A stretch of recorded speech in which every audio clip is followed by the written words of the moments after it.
Hi, and welcome, class, to Art History.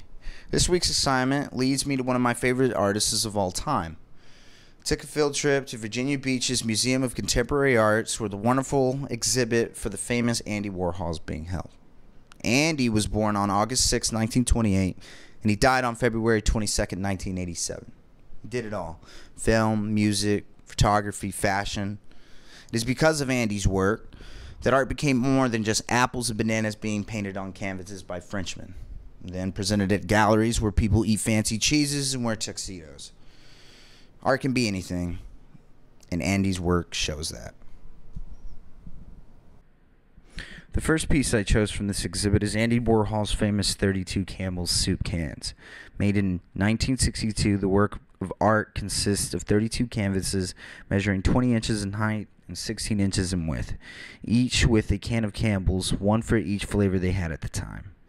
Each were silkscreened on a white background with differences in the lettering of flavor. With research, I found that the Campbell soup inspiration came from an act of defense upon the critics of other artists who said that his work looked like other familiar, more established artists. It's funny because my interpretation to this piece, in my opinion, was that we are all born in a world that demands conformity, but through it all, we must embrace our uniqueness. I saw this when I noticed that each can's flavor was lettered different.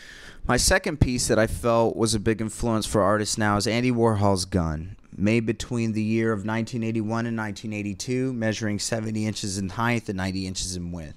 Andy used an acrylic silkscreen technique over a white background. Now, this was believed to be influenced by his near-death experience of being shot. Now, knowing these events in his life, you can see by looking at the painting that certain moments probably really stood out to him. The gun itself was made to be very detailed, to give a very realistic feel. Just looking at the handle gave me a familiar feeling of weapons I've trained with in the military myself. The barrel and trigger were the biggest difference in the whole painting. Both barrel and trigger are overlapped to seem just a bit off. I felt that these images probably flashed in his head perhaps during the argument with his shooter before he was shot. My overall interpretation for this piece is that this represents the cold, clammy hands of death Andy Warhol encountered. See, this represents the day that changed Andy forever. Well, my third and final project from Andy Warhol's exhibit is something that you wouldn't expect. In fact, it's not just one item, it's a few. These pieces were actually shot from a Bolex camera in 1964 to 1966 using 16mm film from 100-foot rolls, shooting at 24 frames per second.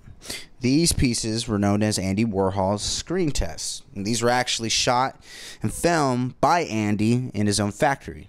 Each screen test was silent and shot in black and white. Now, these actually featured some of Andy Warhol's famous celebrity friends. Now, these pieces would be projected at Andy's exhibits as certain themes, just depending on the type of venue. Now, these pieces were actually shot back in 16 frames per second, which means that whatever he was filming was actually slowed down. Now, doing research on these pieces, knowing the Andy's factory in which he made his work and the fast life of being a celebrity, which went hand in hand. Now, when you have that knowledge, I felt that these pieces were pretty unique. One could say that Andy was exposing people's fascination with what celebrities are thinking, what are they doing.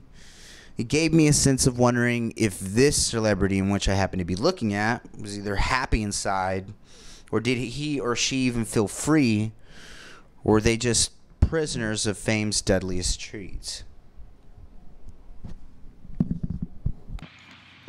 Hello, thank you, class, and thank you for watching.